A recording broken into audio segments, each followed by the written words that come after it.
Hello there and welcome to Travels with Geordie. If this is your first visit, my name is Peter Knowles and I live on a pair of classic wooden motor cruisers in and around Victoria, British Columbia with my lovely fiancée Andrea, all the while fixing both boats up for some pretty ambitious cruising. If that's the sort of thing you might find interesting, please consider sticking around and subscribing. We'd love to have you.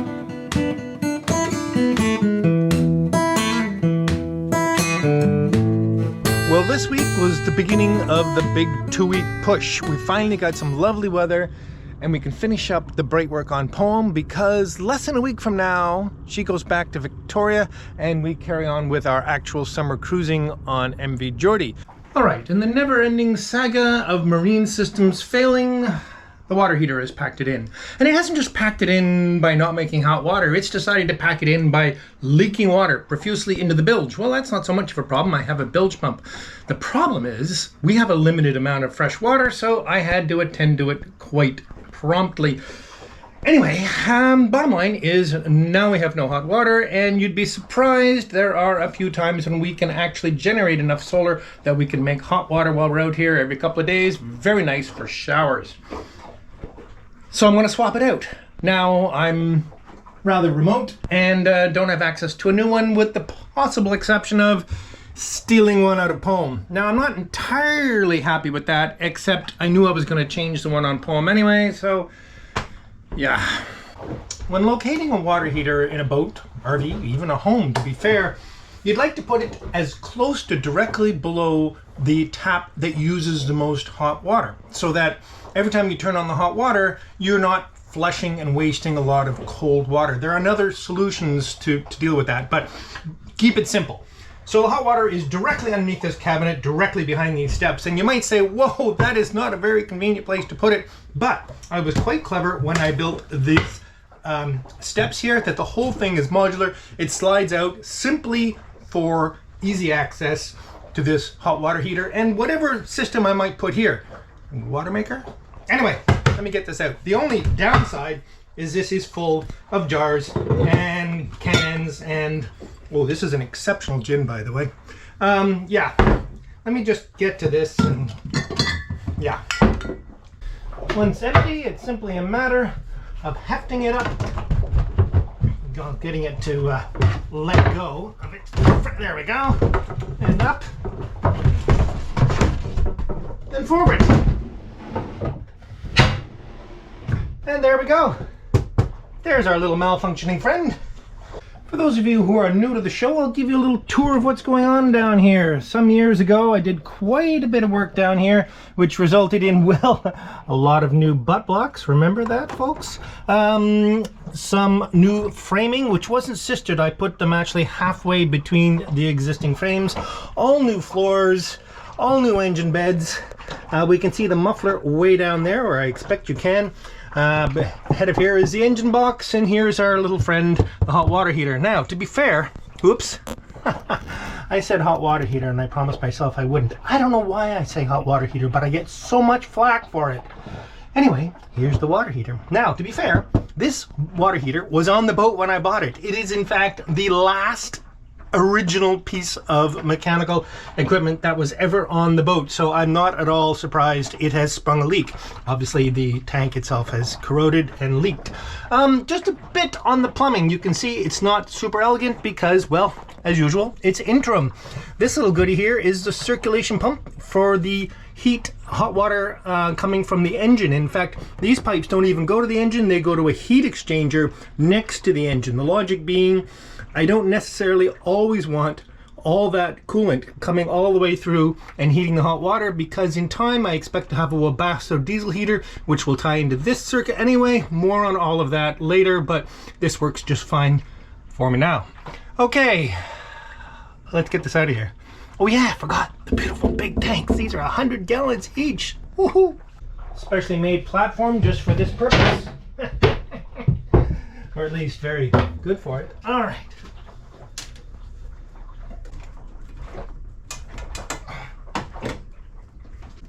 Something to remember when being clever about an installation like this is if you're going to create an access to something, put it in through that access. And I didn't. I put it in through the top when there was nothing here.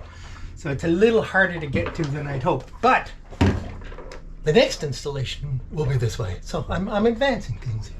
Okay.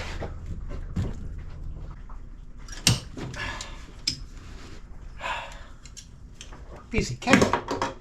Okay, now for confession. This is not going to slide out of here because this is in the way. This was very specifically designed to barely slide in and out of here, but since I built the sole in Geordie, it has sagged 3/16 of an inch. Let me show you why. As usual, I'm bleeding. Anyway, I thought I was so clever, and the structure for the center part, so that these beams didn't have to go right across the boat, was the engine box here, which is 3/4 inch marine plywood, which sits on the engine beds, and it sits in an aluminum channel very much like that. You might be able to see it down here.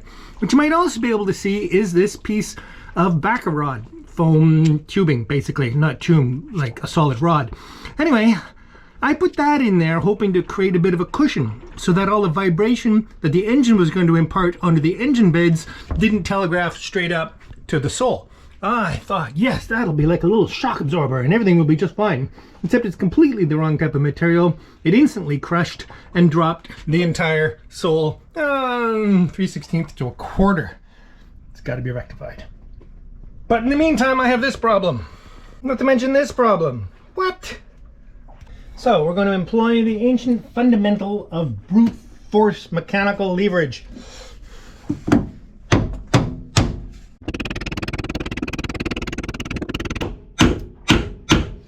I can tell you from past experience using this technique, there's a lot of force on that.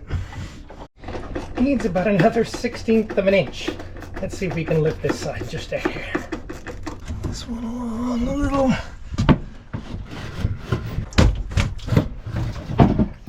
And it's free. I absolutely love silicone hose. Now, the thing is, I have read here and there that it's possible that it is ever so slightly porous and that water will eventually pass through it. Of course, you don't see it because it passes through so slowly that it evaporates on the outside. But people in the automobile community have said that they've seen water come through and then leave the green hue of the radiator antifreeze on the outside. So anyway, if any of you have any experience with this, because if it's awesome, it's really awesome because it's super easy to work with. It's very flexible. Anyway, I love it, but only if it works. Okay, let's retrieve these fittings. Retrieve these fittings. God, I might need a wrench to retrieve these fittings. Okay, that was on there. I mean, really on there. That must, wow, yeah, okay. That's more like it.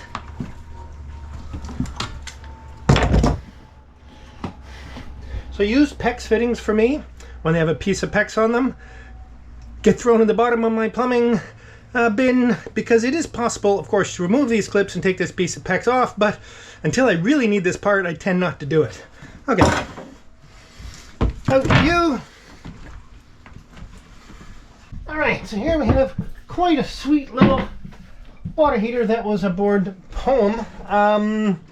SPX Flow, basically Johnson Pump. SPX Flow is a huge company. The first thing I found when I went on their website was butter processing equipment, so I like them already. Anyway, of course, Johnson Pump is a very reputable company, and this has been quite good to me. So I may leave this here, as it's obviously going to be a splendid fit, and put a different one on Poem or another one of the same. It does have a small problem in that the safety overpressure valve dribbles a little bit, but it won't matter here because it's straight into the bilge. I have gone on the website looking for a replacement, but boy oh boy, the SPX Flow Johnson Pump website is a rather large maze. I haven't worked my way through yet. Okay, let's look at connecting this up. Okay, I've learned two things. This piece of plywood is not deep enough to support this heater, so I'll swap that out perhaps for this. And the other thing I've learned is that digging through my entire selection of plumbing gear, yes, I'm ashamed to show it, I do not have suitable fittings for the heat exchanger part of it, unless I use these rather nice stainless tease and plug. No, I'm not going that way. So for now, we'll just use it as an electric water heater and add in the heat exchanger after I can get some proper fittings. So you can come back out for a bit. And let's see about removing this little shelf. Look what I found.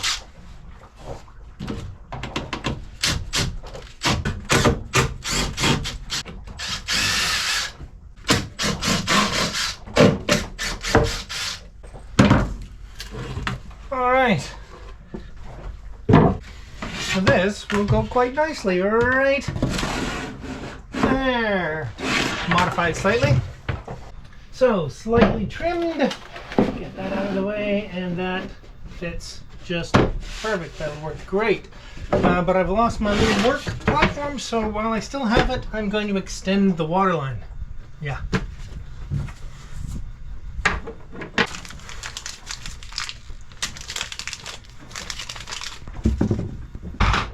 Now there are a handful of different PEX systems, and I particularly like the stainless steel crimp rings. I find it doesn't require a tool that reaches all around it. It only holds it on one side. I have never had a fitting leak. For gosh sakes, stay clear of anything resembling shark bite. Another thing you can do, especially if you're going into somewhere awkward, is that you can preload the ring into the tool. So I can crawl down here and make this connection. Now, I normally would not like to do a coupler like this, especially in a remote place, but this will just have to do for now. Okay.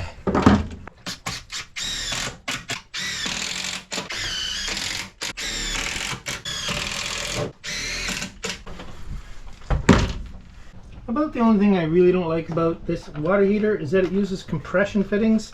I've just loosened this one so that I can realign this. But again, I hate compression fittings, at least on anything this big.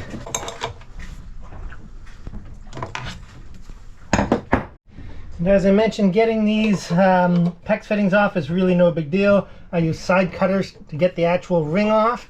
And then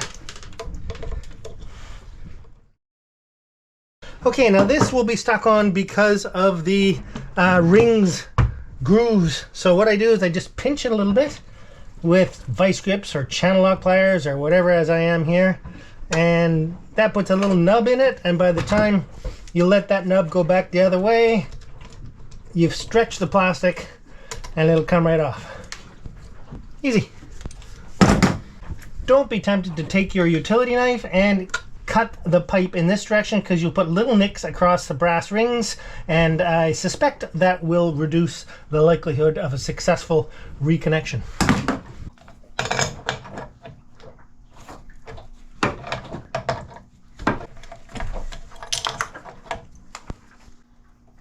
As tempting as it may be to reuse your Teflon tape that's already on the fitting because it just looks great, resist. It only takes a minute to get it off, and then you can put nice fresh stuff on.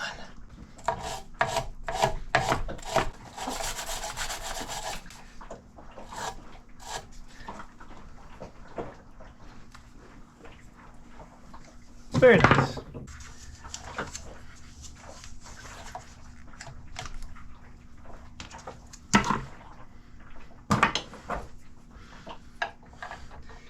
It seems so gross to use wingback fittings as 90s in this case, but as far as I can tell, I've never found a half-inch female to half-inch PEX 90 that isn't a wingback. I don't feel that bad about it.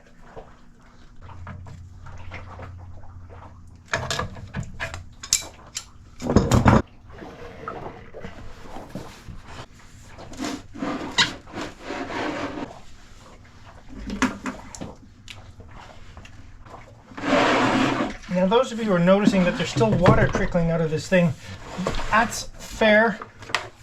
strangely enough, no matter which way I turn it around, it only trickles out. I'm not going to get too wound up about it.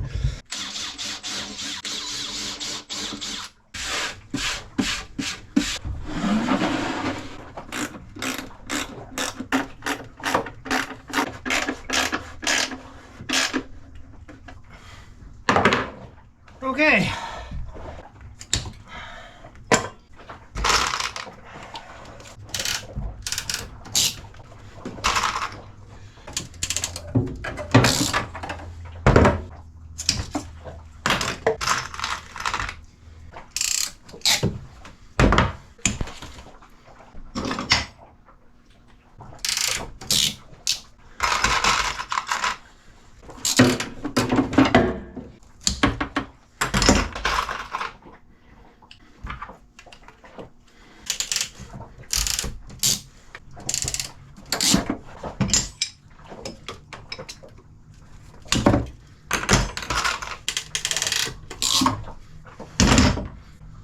Until further notice, that'll have to do.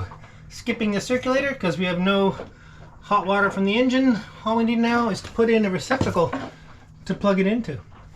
I think to keep things simple, it'll go over here, and the wire is plenty long. All right, let's get some terminals.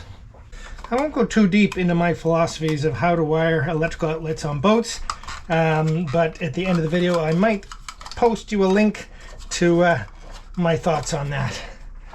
Suffice to say, there are some things you really have to be careful about.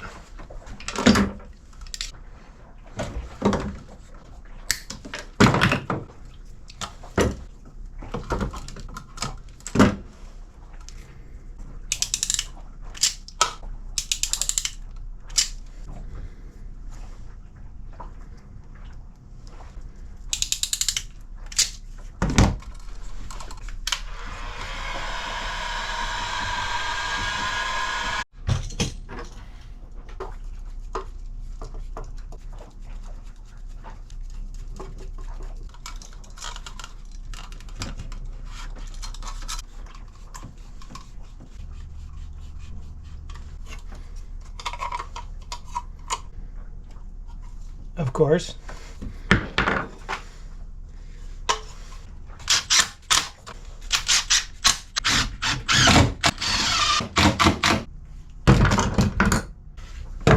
Test that it works. Indeed.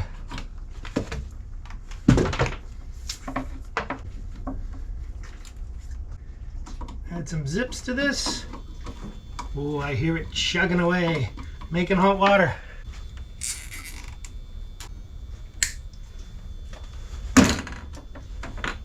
Okay, so this is all pretty much tidy.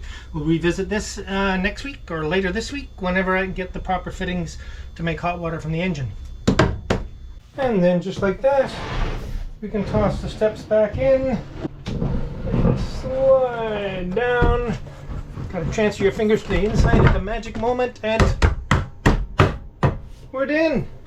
Okay.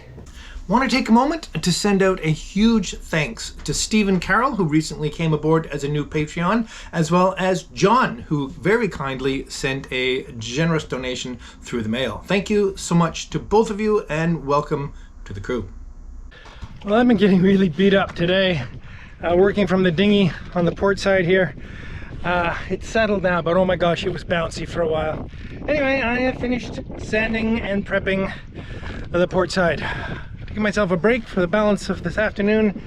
I'm going to do the cockpit, which will be a breeze in comparison. Plus, I can show you as I move along, because trying to balance the camera in the dinghy, no, we were going to lose something.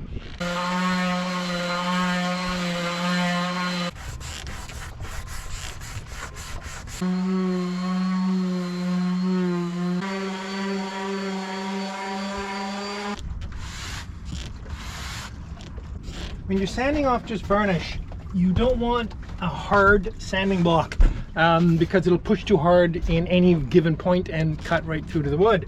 I had a custom sanding block for in here that has a curve in the end to deal with the caulking that's in there. And the sponge isn't really quite doing the trick, because believe it or not, even though it's soft, it's got a hard corner. So I'm just gonna cut a corner off this sponge Let's see how accurately I can do it freehand. Let's see what we can do here.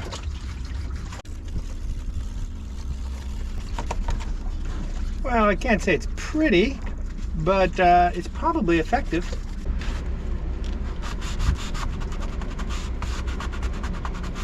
Oh yeah, that's nailed it.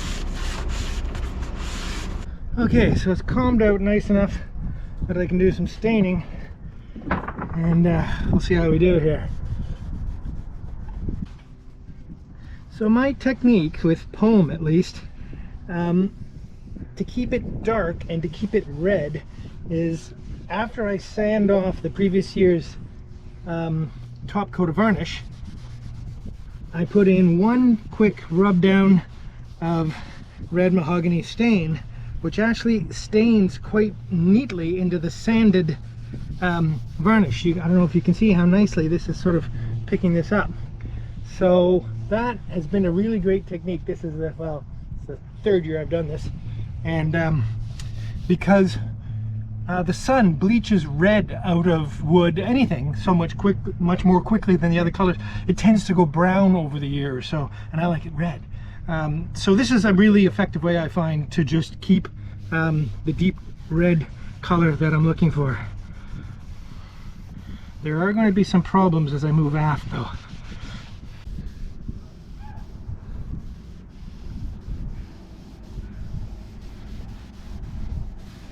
Okay, so I've done the stain work. I am very, very, very pleased. Even the areas that I took down to wood, I had a slightly different technique this time where I don't know if you can see with the sun behind the boat, but anyway, it worked out quite well. Really, really well. Proof, of course, will be in the varnish. Okay, that's enough for today. Whew.